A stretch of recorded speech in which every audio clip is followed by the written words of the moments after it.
예, 매주 수요일 이 시간에 경제 소식을 알기 쉽게 친절하게 풀어서 설명해 드리는 시간이죠. 오늘도 박연미 경제평론가 제 옆에 나와 있습니다. 어서 오십시오. 안녕하세요. 예, 일주일 만에 뵙습니다. 네. 자, 오늘은 아파트 분양가 이야기를 해본다고요? 네, 분양가가 많이 올랐습니다. 특히 소형 평수를 중심으로 많이 올랐는데 왜 오르는지, 얼마나 올랐는지 알려드리겠습니다. 예, 그래서 저희가 준비한 도표가 있는 걸로 알고 있는데 그걸 보면서 좀 설명을 해주시면 좋을 것 같아요. 네. 자, 지금 전국의 아파트 분양가가 우상향 그래프가 확연하게 확인이 되실 텐데 작은 평수의 아파트 분양가가 훨씬 많이 올랐다는 것도 확인이 되시죠? 위에 거네요. 예. 그렇습니다. 예. 파란색 저 그래프인데 그 숫자를 구체적으로 말씀을 드리면 전국의 아파트 분양가가 평당 1,699만 원입니다. 작년 평균이 1,521만 원이었으니까 한 12% 정도 올라갔는데요. 이게 6년 전하고 비교하면 이것만 해도 무려 46%가 올라간 금액이거든요. 그런데 소형 평형의 경우에는 오름폭이 더 큽니다. 예. 전체 평균이 1,385만 원에서 1,699만 원으로 올라간 데 반해서 소형 평수는 1,484만 원에서 2,349만 원으로 올랐습니다. 예, 소형이든 중대형이든 다 분양가가 지금 오르고 있다는 건데 소형이 네. 더 많이 오른다. 예, 그렇습니다. 뭐 이유는 어떻게 봐야 됩니까? 일단 우리가 물건을 사도 묶음으로 많이 사면 조금 더 단가가 내려가잖아요. 개별 단가는. 그러니까 대형 평수의 경우에는 소형보다 원래 평당 단가는 상대적으로 좀 낮아요. 기본 요금이 좀 낮은 편입니다. 그런데 그렇다고 해도 소형 평수가 좀 많이 올라가는 건 역시 두 가지 이유 때문인데요. 하나는 규제 완화 때문입니다.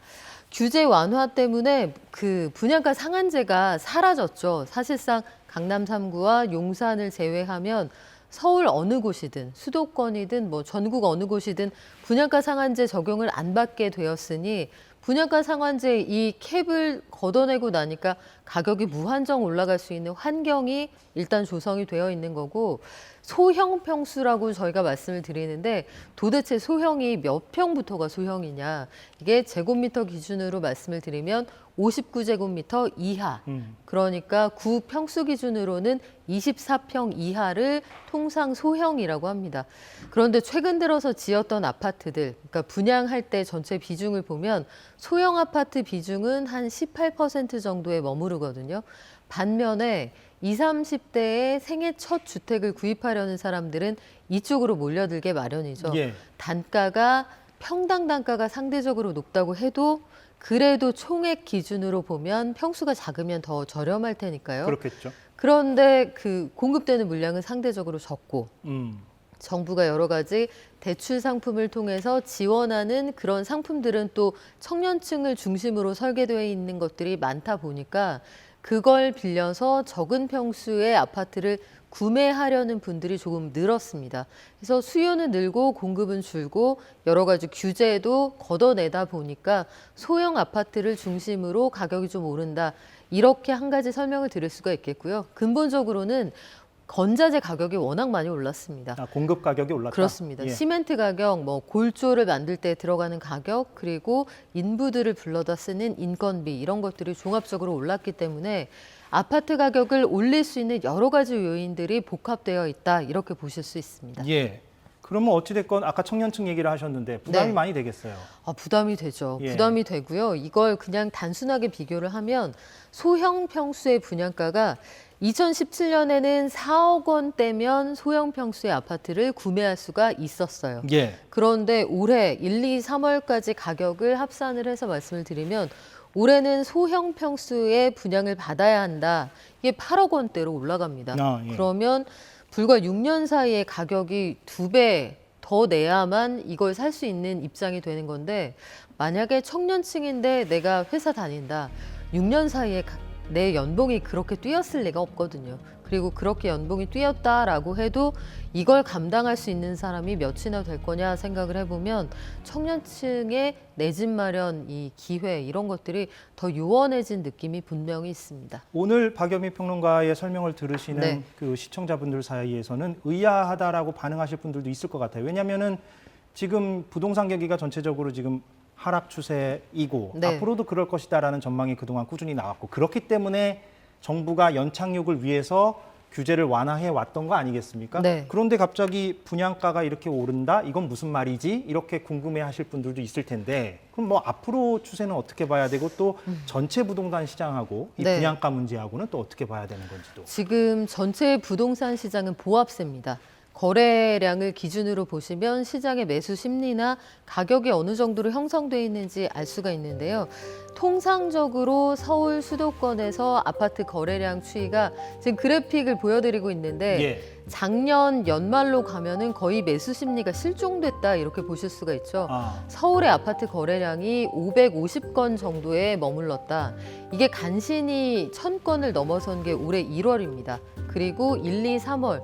3월이 되면 이제 3000건으로 넘어가느냐 마느냐 이렇게 좀 올라가는 듯 보이지만 이게 다시 2000건 초반으로 내려가죠. 예. 4월 통계를 보면 그런데 통상적으로 서울에서 아파트 거래량이 아무 일도 없이 일반적으로 거래되는 양 이게 월 평균 5,000건 정도 되고요. 아, 굉장히 과열되어 있다라고 할 때 월 평균 거래량이 10,000건 정도 됩니다. 그러면 지금 2,000건 초반이라는 건 일상적으로 거래되던 장기 평균치와 비교할 때 절반 이하거든요. 예. 그걸 고려할 때 시장이 살아난다 이렇게 보기는 어려운데 그런데 소형 평수 가격은 왜 오르느냐 말씀드린 것처럼 그럼에도 불구하고 생애 첫 주택에 대한 수요가 여전히 있고 떨어질 만큼 떨어지지 않았느냐 이런 것들에 대한 아마 기대 심리도 좀 반영이 되는 것 같고요. 예. 무엇보다도 말씀하신 것처럼 부동산 경착륙에 대한 우려 때문에 정부가 저리에 청년들에게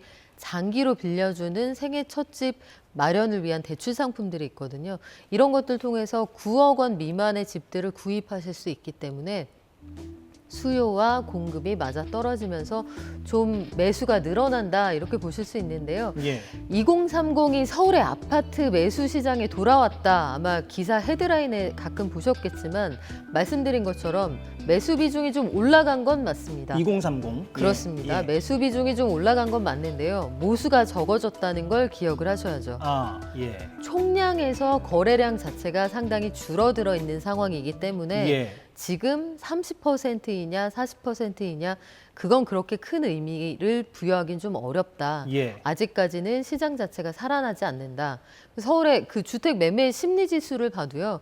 이게 뭐 1, 2월에 한 66 수준이었던 게 지금 76 된다라고 하지만 기준점이 100입니다. 예. 그러니까 66이나 76이나 100에서 한참 아래에 미치죠. 있기는 마찬가지인 상황이죠. 그러면은 당분간 말씀하신 대로 부동산 시장 전체적으로 보면 보합 내지는 침체인데 그 분양가는 소형 평수를 기준으로 하는 분양가는 좀 이렇게 상승 추세가 이어진다 이렇게 봐야 됩니까? 뭐 예상은 물론 쉽지 않지만. 네, 분양가는 지금 건자재나 건설사들의 여러 가지 어려운 현황을 고려하면 올라갈 것으로 보이는데요.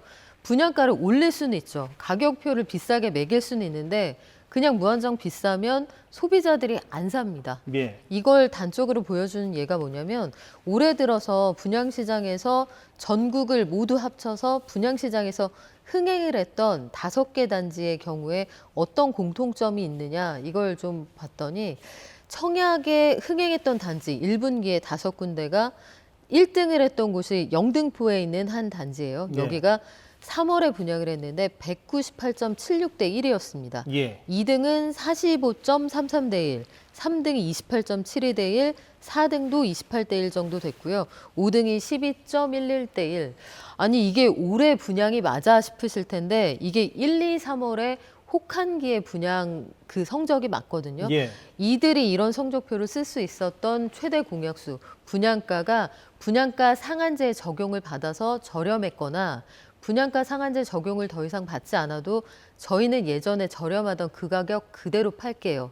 이렇게 내놨던 단지들입니다. 아, 부동산 경기가 침체돼 있으니까 그렇게 그렇습니다. 팔았다는 거군요. 네. 예. 특히 두 번째 제가 2등이라고 전국에서 2등했다고 말씀드렸던 그 고덕동에 있는 그 단지의 경우에는 45대 1 이상의 경쟁률을 보였는데 여기는 분양가 상한제 적용을 받았고요. 똑같이 평택에 있는 분양가 상한제 적용 안 받은 단지의 경우에는 경쟁률이 어땠느냐? 0.06대 1이었습니다. 아, 예. 결국은 가격이었다는 얘기죠. 예. 무슨 말씀인지 알겠습니다.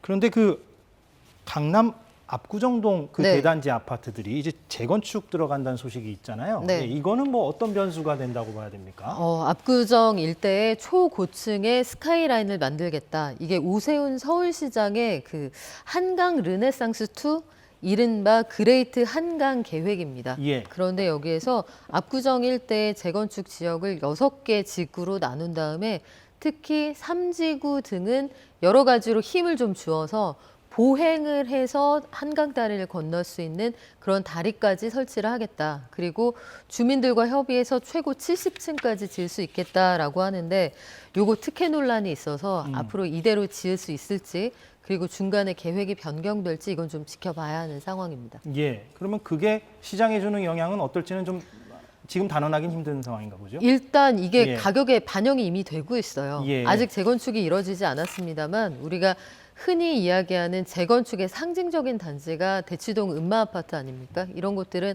재건축에 호재가 있다라고 하면 호가부터 실거래가가 확 튀어버리는데 네. 지금 앞서서 제가 말씀드린 것처럼 그 6개 지구 가운데 가장 힘을 주려고 한다는 그 3지구의 경우에는 3구역에서 최근에 거래됐던 현대아파트 이 실거래가가 평수가 좀 큰 곳이기는 하지만 이곳이 78억 원에 실거래가 됐습니다. 아, 예. 그러니까 종전의 최고가가 신기록을 썼던 게 80억 원인데 이게 상상이 안 되는 금액이기는 하지만 종전 신고가보다 2억 원이 낮다고 해서 절대 적은 금액이 아니기도 하고 예. 이 가격에 거래가 된다는 게 사실 좀 놀랍잖아요. 예. 실거래가와 호가가 동반해서 올라가는 건 지금 오세훈 서울시장이 그 그림을 그리고 있는 그레이트 한강 프로젝트와 그 맞닿아 있거든요. 이쪽에 재건축 물량을 사두면 반드시 오른다는 믿음이 있기 때문에 손이 바뀌게 되는 건데 이 과정에서 기부 체납하는 비율, 그러니까 재건축할 때는 재건축 조합이 가지고 있는 땅을 좀 내놔야 하는데 예. 이 비율이 15%에서 10%로 줄었다. 특혜 주는 거 아니냐 이런 이야기가 나오고 있고요. 용적률을 극대화해서 위로 올릴 수 있다. 그러니까 창의적으로 지으면 높게 지을 수 있게 해주겠다라는데 어디까지가 미적이고 어디까지가 창의적이냐. 그리고 2009년에 오세훈 시장이 처음 재임했을 때 그때 당시에 짓게 했던 초고층 아파트들은 한 25%, 32%씩까지도 기부 체납을 했거든요. 예. 그러니까 그 단지들과의 형평성 논란도 여전히 남아 있습니다. 예, 논란이 되는 부분들이 좀 있군요. 그 지금 우리가 수도권을 중심으로 좀 얘기를 한 것 네. 같은데 뭐 지방하고 비교하면은 다른 지역하고는 좀 현황이 많이 다릅니까? 어떻습니까? 지방도 분양가가 올라가고 있다는 사실은 뭐 똑같습니다. 예. 이거는 다름이 없는데요. 지방의 경우에도 부산의 경우에도 앞서 말씀드린 소형 아파트가 이제 6억 원을 훌쩍 넘어선 그런 곳들이 나타나고 있는데 네. 지방 전체 평균으로 소형 아파트 분양 가격이 왜 이렇게 올랐느냐? 여기에 가장 크게 기여한 게 경기도 아파트들입니다. 경기도의 아파트 가격이 60제곱미터 이하 분양가가 작년에 1,817만 원에서 올해 2,500만 원을 넘었거든요. 예. 이런 것들이 영향을 미쳤는데 역시 분양가 상한제에 벗어난 그러니까 광명에서 최근에 분양했던 그런 단지들 또 부산 해운대에 인기 많았던 단지들 이런 곳들의 영향을 받았는데 이게 지역과 입지에 따라서 굉장히 편차가 클 거라 예. 미분양이 쌓이는 곳은 계속 쌓일 테고 또 이렇게 완판이 되는 곳들은 계속 완판이 될 테니까 아마 극명한 온도차를 느끼시게 될 것 같습니다. 예, 잘 알겠습니다. 여기서 좀 마무리를 하죠. 박연미 경제평론가와 얘기를 나눴습니다. 고맙습니다. 네, 오늘 사사건건은 여기까지입니다. 내일 오후 4시에 마찬가지로 다시 돌아오겠습니다. 고맙습니다.